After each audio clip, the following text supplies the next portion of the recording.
Quebra do osso.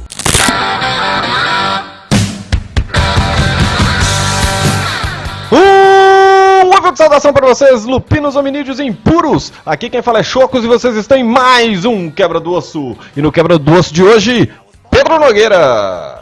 Como sempre, tô aqui. Fala, Chocos, beleza? Tranquilo, cara. Como é que você tá? Bora falar dos caras? Vamos, cara. Hoje nós vamos fazer uma ponte ligando com o nosso último GaroCast, que foi ali, então, a respeito da tribo dos Fianna.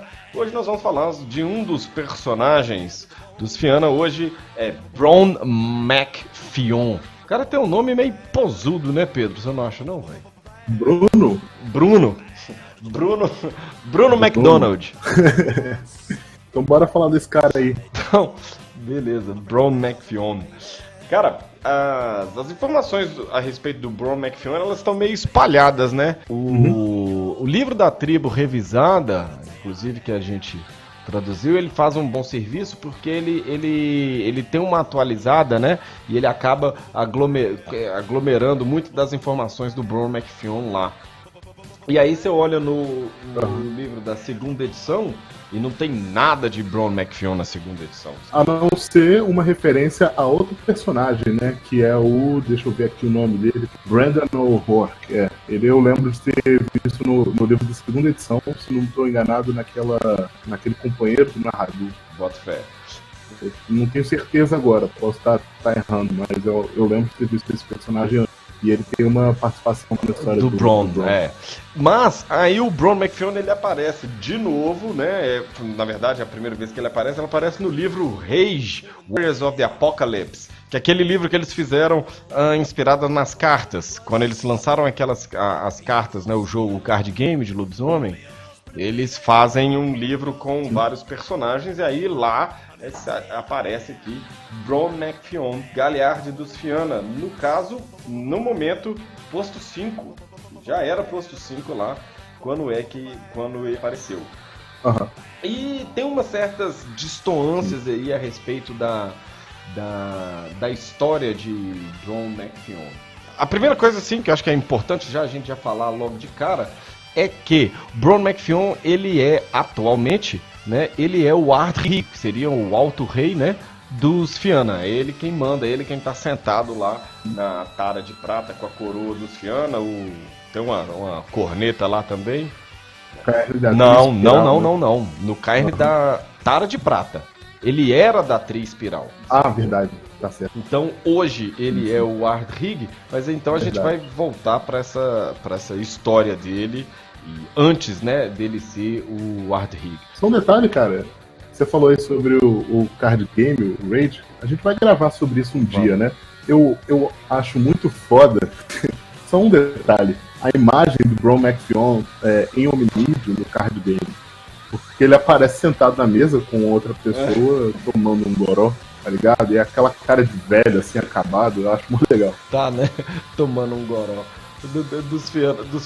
Só um detalhe, Mas então, vamos lá. Você tá falando da Tri-Espiral, vamos começar com essa história, com essa parte aí da história do Bron MacFionn, porque tem essa coisa, né? Ele não fala muito assim de quem ele era antes da primeira mudança ou qualquer coisa do tipo. Né? O que é dito é que ele já nasceu no seio da comunidade Garou, porque os pais dele, ambos parentes dos Fianna, e ele cresceu ali próximo da fronteira do Cairn, então ele está inserido na cultura e tudo mais desde cedo, o que faz sentido para a temática superlativa Garou dos Fianna, né? Tem só um detalhe aí, Pedro, que você falou que, né, no seio da sociedade, da comunidade Garou, acho que é importante frisar aqui que é muito mais dentro da comunidade dos Fianna do que dos Garou,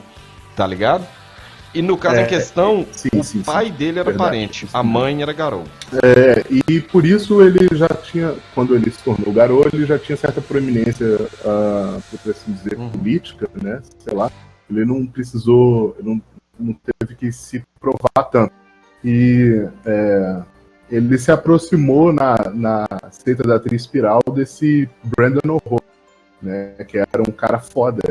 Eu não sei se ele era líder da seita ou qualquer coisa assim, mas quando o Horror se retira para uma missão na Umbra, logo após um ataque sofrido na Tara de Prata por dançarinos da Espiral Negra, o Bron foi votado, olha só, um rei eleito, mas só como uma formalidade, né, pelo Conselho dos Rig. Então ele fica lá primeiro na liderança, só como um representante mesmo. Ele não tinha a representatividade, por assim dizer, sabe? Ele estava lá só como uma estratégia política.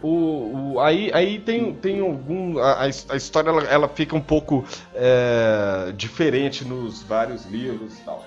Olha só o que rola. Ele alcança uma posição dentro da seita da Tri-Espiral, ele tá lá, e fazendo o que ele faz lá, servindo e tal, etc., ele chama a atenção do Brendan O'Rourke, que é o Ardrig dos Fianna, que fica na Tara de Prata. E o Brendan O'Rourke, no caso, ele traz a Tara de Prata, né? Ele leva o governo dos Fianna de volta pra Irlanda, depois que eles ficaram um tempo na América.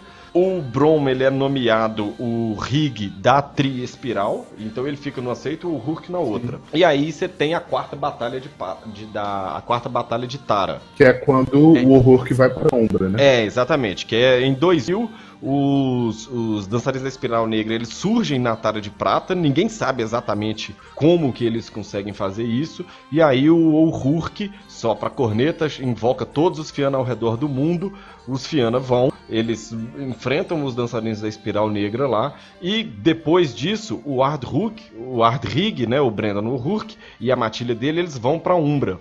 Ninguém sabe direito o que é que eles vão fazer. Só que antes disso, ele entrega, porque ele já tinha nomeado, ele já tinha dito que o Bron MacFionn deveria ser o sucessor dele.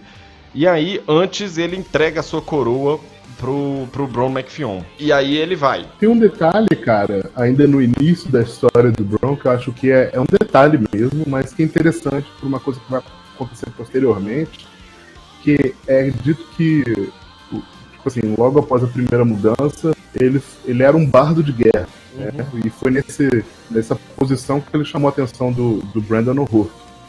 Sim. Bem lá posteriormente, ele vai, no texto, né, da edição revisada, vai ser dito que ele é taciturno, meio mal-humorado, essa coisa toda. O que não, na minha cabeça, né, não condiz com o clichê de um bardo de guerra, certo? E aí eu acho que essa mudança de personalidade, talvez ela não tenha sido proposital, talvez seja só especulação, né? Quanto à politicagem no período como Ardrig. Entendi. Você fala que pode ter sido tipo uma mudança, né? No caso, uma mudança devido à circunstância. Porque ele sobe a posição de Ardrig e aí ele começa a fazer várias coisas para se provar nessa posição, como tentar se aproximar do povo feérico, e também abrir o Caerne para os Changelings, né? Coisa que não acontecia, sei lá, há décadas. Mas só que enquanto ele vai fazendo isso, ele vai percebendo que há inúmeros outros problemas que dizem respeito só aos Fianna mesmo, só aos parentes e aos garotos, que ele acaba tendo que fazer ele acaba tendo que ignorar certos problemas que são dos Fianna enquanto ele está buscando essas aspirações políticas aí, em Vadas e outros. E então é como se ele, fosse perdendo algumas batalhas para ganhar outras. Isso daí talvez tenha deixado ele mais sério mesmo. No livro Rage, né, do card game, eles falam, né, tem a ficha do Bron MacFionn e tem as dicas de interpretação. E aí, que eles dizem que ele é um cara responsável, né, ele é responsável por defender a seita, o Caerne e toda a Irlanda. Né? E ele é fala que o cara da Tara de Prata, né, o Brendan O'Rourke, é um mentor dele e que a posição um dia talvez seja dele. E que ele escuta todos os conselhos e finge que vai considerá-los, mas ele só se aconselha com ele mesmo, sacou? Quando é algo importante. Sim, mas só que aqui na edição revisada da tribo também diz assim: Bron está pouco preparado para a vasta quantidade de tarefas de um Ardrig. Os Fiana valorizam família, Matilda sobre todas as coisas, e um garoto que segue conselho nenhum, como você acabou de falar, além de seu próprio, dificilmente será capaz de governá-los propriamente. Então, eu acho que ele, na posição de Ardrig, ele foi percebendo a infinidade de problemas que ele tinha que enfrentar, sendo as politicagens cheias de tabus com as fadas só uma dessas camadas, sabe?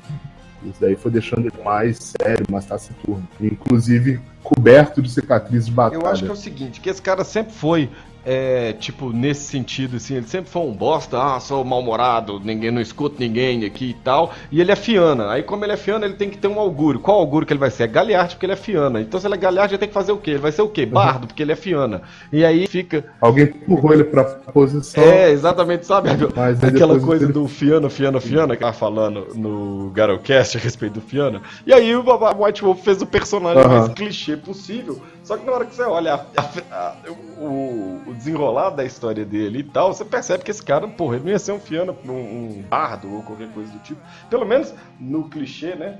De maneira nenhuma. Não, inclusive ainda bem que eles não deram essa ênfase muito artística pro Bron McFeon, para eles realmente despontar como um líder político, que é o que ele precisa ser, né, pro cenário e pra história. Então, se o personagem assinatura mais representativo do Fiana fosse ser mais um bardo, ia ser um desses NPCs descartáveis, né? E como é uma dessas tribos mais políticas, eu acho que é muito legal que ele seja... tem uma personalidade um pouco mais distante do clichê. Ele, na descrição que aparece no livro de tribo, ele quase parece talvez um Preso de Prata, um Senhor das Sombras, quanto à personalidade, né? Mas aí tem muito a ver com essas dificuldades aparentes, dos tabus impostos pela relação com o povo fado e por aí vai. E no Rage ele ainda tem eles ainda citam a respeito de uma visão utópica que ele tem, que ele deseja um mundo em que os lobisomens, os seres feéricos e os humanos vivam em harmonia, né? Então ele lamenta pela perda de mito e de magia no mundo. Ele tem como um totem, ele segue Dana, que é um totem do Fiana, e que ela nunca o guiou falsamente. Aí, cara, o que acontece? Beleza, então você vai ter o personagem com esse tipo de background. Lembrando que aqui, no caso nós ainda estamos falando do Bron McFeon, líder lá da Tri Espiral. Aí tem a quarta batalha de Tara.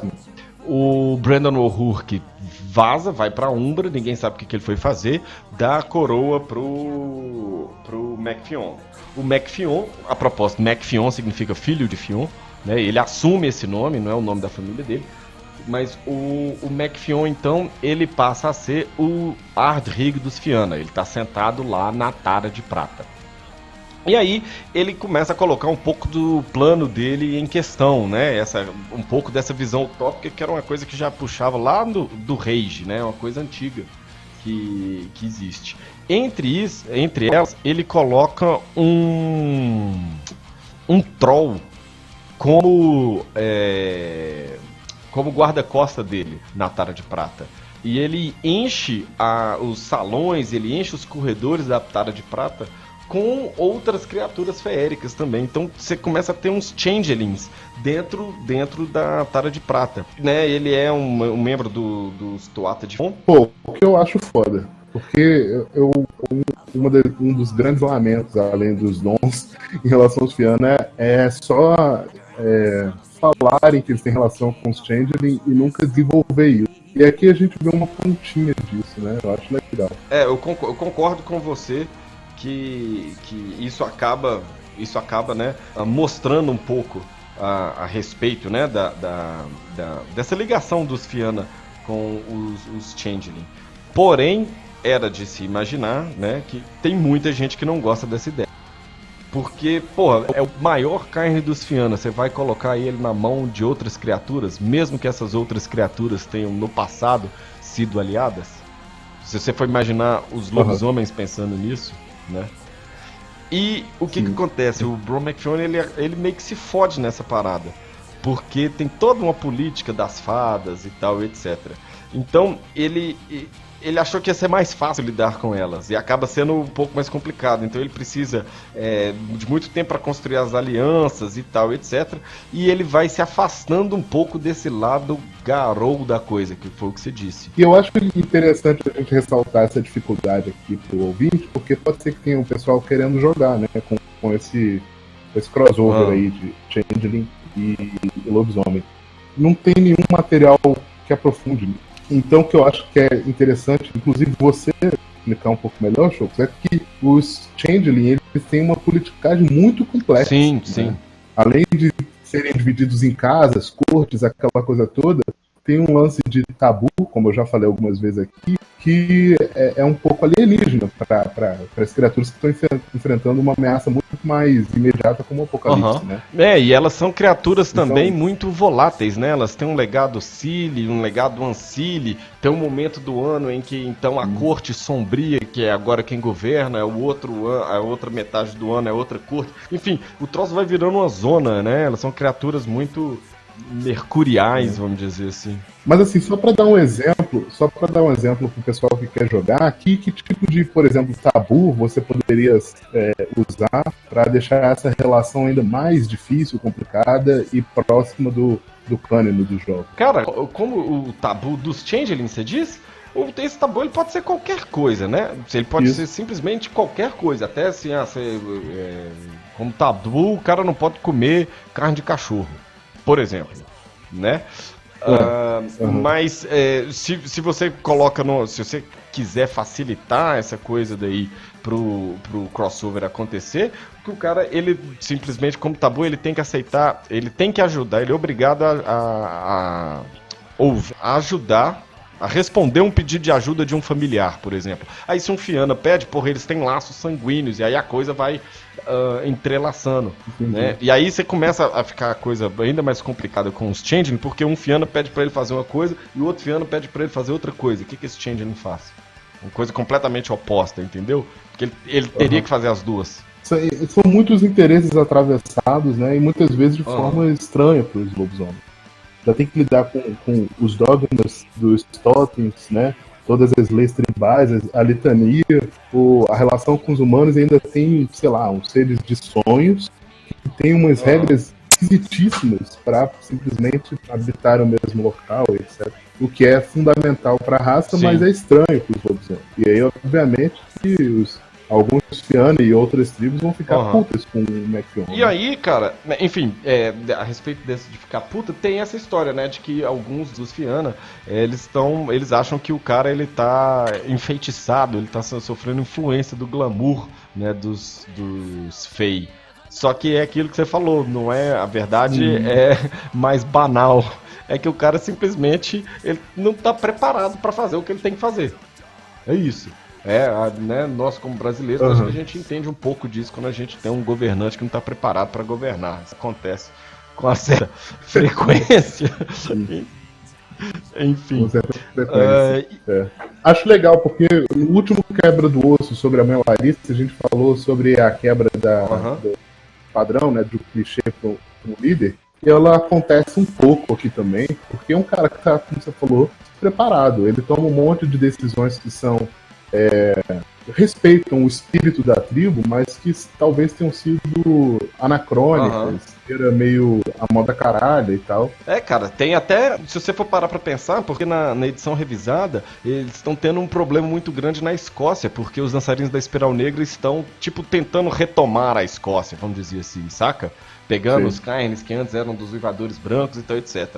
E eles, os uivadores da Wyrm, como os Fianna gostam de chamar, eles são o que há de pior pros Fianna, né? Assim, os Fianna, eles são um puto inimigo, porque são os caras que acabaram com os nossos primos, né? São os nossos irmãos corrompidos. Enfim, o Bron McFion é tão maluco que ele chegou a delegar a tarefa de lidar com o problema lá na Escócia pro filho do Luar, que é o sucessor dele no antigo Cairn, no Tri Espiral. Tipo assim, não, você resolve essa porra aí que eu vou ficar resolvendo as fadas aqui dentro.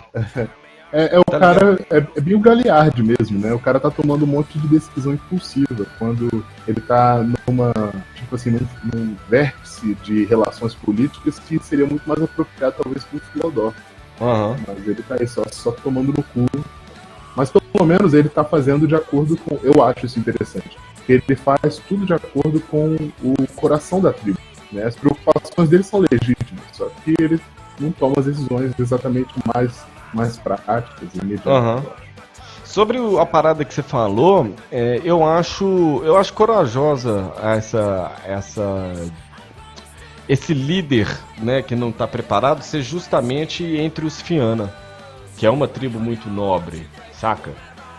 Porque você tem essa situação, por exemplo, nos Andarilhos do Asfalto, quando a gente falou da Elizabeth Leitora de Gênesis, você lembra? Tem essa história também dela não se achar tão preparada assim e ter muita cobrança em cima dela. Mas como você está falando de uma tribo Andarilho do Asfalto, que é a tribo do futuro, igual a gente já disse, os Andarilhos do Asfalto estão lá para se adaptar e tal, etc. E enfim, se a Elizabeth eventualmente ela vai deixar de ser a líder, mas não num sentido de que ela é um rei ou uma rainha dos Andarilhos do Asfalto. É simplesmente que o campo de pesquisa dela, as ações dela e tal, aquilo vai deixar de ser importante para os Andarilhos do Asfalto, porque essa onda vai morrer, né? Vamos dizer assim. Então, para os Andarilhos do Asfalto você ter a Elizabeth como, ela acha que não está preparada, pô, beleza, tranquilo.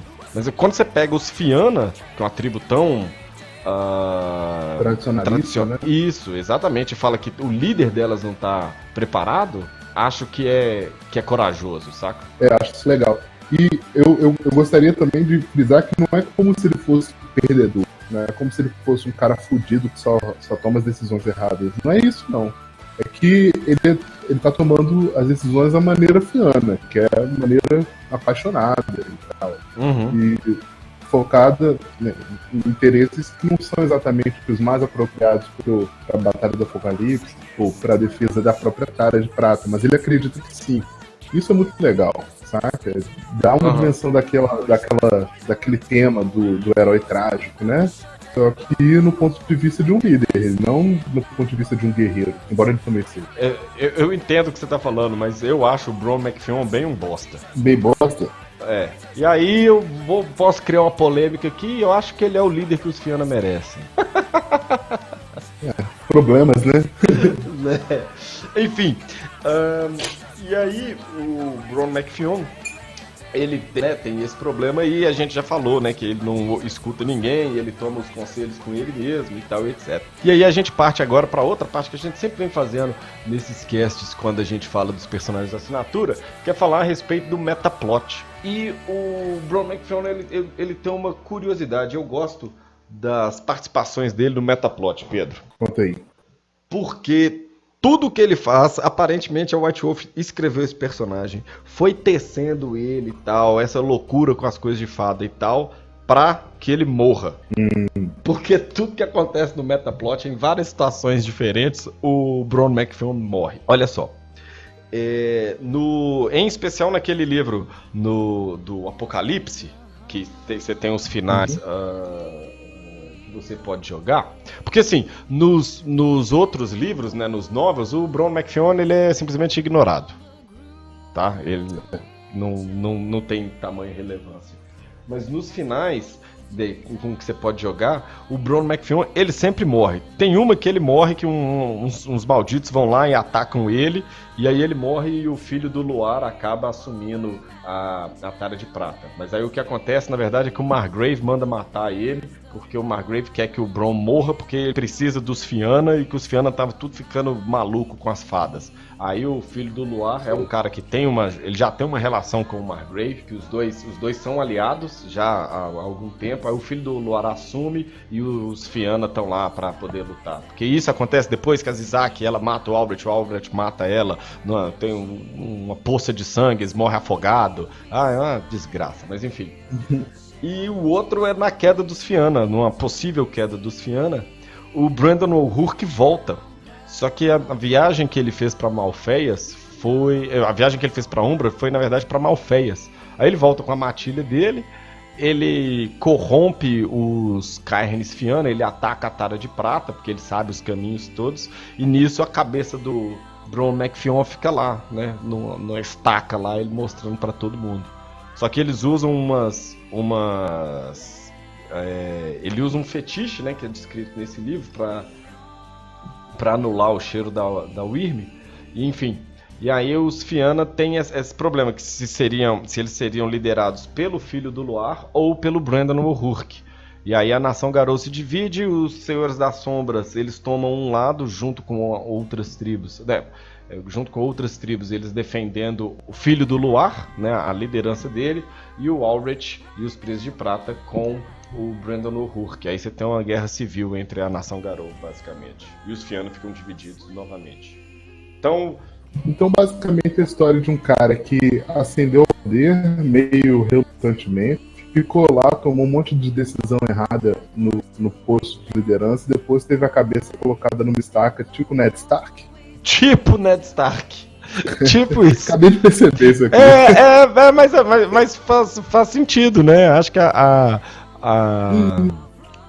comparação faz um pouco de sentido. Porque, assim, cara, parece que eles construíram esse cara para que ele morresse e a morte dele direcionasse o metaplot em alguma direção, saca? Porque toda vez Entendi. é exatamente isso que acontece. Ned Stark McPhion. Ned McPhion. Pô, legal, pelo menos é uma boa referência aí pros Fianna. É, verdade. É melhor do que os elfos dos garotos. Né, melhor. Fato. Mas e se fosse. Se o Bron McPhion ele fosse tipo o Rei Arthur dos Garou? Pô, eu não gosto muito das lendas arturianas como você, mas funciona, né? Assim, não que. Porque aí ele morre e ressuscita depois, né? Porque o Rei Arthur também morre, né? Deus me livre, esse cara tem que morrer mesmo. Sim. Gente, se você for jogar com o Bron McPhion na sua mesa, mata ele. Pronto, melhor coisa que vai acontecer. Mata ele, põe qualquer outro Fianna lá, porque esse cara, enfim, inventaram ele foi pra morrer aí. Beleza, então. Então é isso aí. Essas foram as nossas palavras a respeito de Bron McPhion, Ardrig dos Fianna, por pouco tempo, que daqui a pouco ele morre. Mas... Toca Reigns of Castamere aí. Beleza, então. Pedro, valeu a participação, mano. Valeu, meu irmão. Um abraço aí pra todos. Um abraço pra todo mundo. Muito obrigado a vocês aí, ouvintes. Um wave de despedida pra todo mundo. Valeu!